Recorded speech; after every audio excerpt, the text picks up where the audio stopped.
रविवार व्रत कथा सभी मनोकामनाएं पूर्ण करने वाला और जीवन में सुख समृद्धि, धन संपत्ति तथा शत्रुओं से सुरक्षा हेतु सर्वश्रेष्ठ व्रत रविवार की व्रत की कथा इस प्रकार है। प्राचीन काल में एक बुढ़िया रहती थी। वह नियमित रूप से रविवार का व्रत करती थी। रविवार के दिन सूर्योदय से पहले उठकर बुढ़िया स्नान आदि से निवृत्त होकर आंगन को गोबर से लीपकर स्वच्छ करती थी। उसके बाद सूर्य भगवान की पूजा करते हुए रविवार का व्रत की कथा सुनकर सूर्य भगवान का भोग लगाकर दिन में एक समय भोजन करती थी। सूर्य भगवान की अनुकंपा से बुढ़िया को किसी प्रकार की चिंता व कष्ट नहीं था। धीरे धीरे उसका घर धन धान्य से भर रहा था। उस बुढ़िया को सुखी होते देख उसकी पड़ोसन उससे बुरी तरह जलने लगी। बुढ़िया ने कोई गाय नहीं पाल रखी थी, अतः वह अपनी पड़ोसन के आंगन में बंधी गाय का गोबर लाती थी। पड़ोसन ने कुछ सोच समझकर अपनी गाय को घर के भीतर बांध लिया। रविवार को गोबर न मिलने से बुढ़िया अपना आंगन नहीं लीप सकी। आंगन न लीप पाने के कारण उस बुढ़िया ने सूर्य भगवान का भोग नहीं लगाया और उस दिन स्वयं भी भोजन नहीं किया और सूर्यास्त होने के बाद बुढ़िया भूखी प्यासी सो गई। रात्रि में सूर्य भगवान ने उसे स्वप्न में दर्शन दिए और व्रत न करने का कारण पूछा और भोग न लगाने का भी कारण पूछा। बुढ़िया ने बहुत ही करुणा स्वर में पड़ोसन के द्वारा घर के अंदर गाय बांधने और गोबर न मिल पाने की बात कही। सूर्य भगवान ने अपनी अनन्य भक्त बुढ़िया की परेशानी का कारण जानकर उसके सब दुख दूर करते हुए कहा, हे माते, तुम प्रत्येक रविवार को मेरी पूजा और व्रत करते हो। मैं तुमसे अति प्रसन्न हूँ और तुम्हें ऐसी गाय प्रदान करता हूँ जो तुम्हारे घर आंगन को धन धान्य से भर देगी। तुम्हारी सभी मनोकामनाएं पूरी होगी। रविवार का व्रत करने वालों की सभी इच्छाएं पूरी करता हूँ मैं। मेरा व्रत करने से व कथा सुनने से बांझ स्त्रियों को भी पुत्र की प्राप्ति होती है।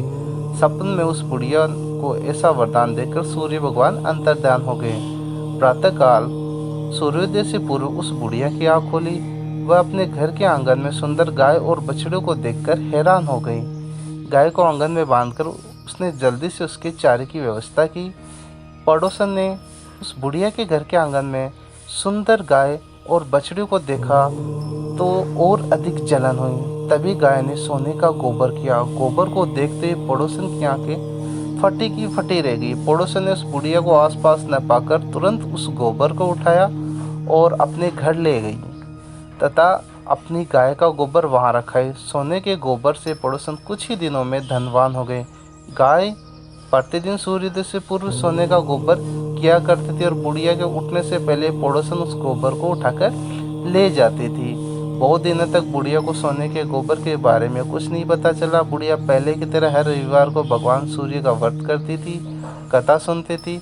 लेकिन सूर्य भगवान को जब पड़ोसन की चालाकी का पता चला तो उन्होंने तेज आंधी चलाई। आंधी का प्रकोप देखकर बुढ़िया ने गाय को घर के भीतर बांध दिया। सुबह उठकर बुढ़िया ने सोने का गोबर देखा तो उसे बहुत आश्चर्य हुआ। उस दिन के बाद बुढ़िया गाय को घर के भीतर बांधने लगी। सोने के गोबर से बुढ़िया कुछ ही दिनों में बहुत अधिक धनी होगी। उस बुढ़िया के धनी होने से पड़ोसन बुरी तरह जल भूनकर राख हो गई। उसने अपने पति को समझा बुझाकर उस नगर के राजा के पास भेजा। राजा को जब बुढ़िया के पास सोने के गोबर देने वाली गाय के बारे में पता चला तो उन्होंने अपने सैनिक भेजकर बुढ़िया की गाय लाने के आदेश दिए। सैनिक उस बुढ़िया के घर पहुंचे। उस समय बुढ़िया सूर्य भगवान का भोग लगाकर स्वयं भोजन ग्रहण कर रही थी। राजा के सैनिकों ने गाय और बछड़े को खोला और अपने साथ महल की ओर ले चले। बुढ़िया ने सैनिकों के गाय और बछड़े को न ले जाने की प्रार्थना की। बहुत रोई चिल्लाई, लेकिन राजा के सैनिक नहीं माने। गाय व बछड़े को लेकर चले गए और बुढ़िया को बहुत दुख हुआ। उस दिन उसने कुछ नहीं खाया और सारी रात सूर्य भगवान से गाय व बछड़े को लौटने की प्रार्थना करती रही। उसी रात सूर्य भगवान ने राजा को स्वप्न में देखा, राजन, बुढ़िया की गाय व बछड़ा तुरंत लौटा दो, नहीं तो तुम पर विपत्तियों का पहाड़ टूट पड़ेगा, तुम्हारा महल नष्ट हो जाएगा। सूर्य भगवान की स्वप्न में से बुरी तरह राजा भयभीत हो गया और सुबह उठते ही गाय और बछड़े को लौटा दिया तथा राजा ने बहुत सारा धन देकर बुढ़िया से अपनी गलती के लिए माफ़ी मांगी।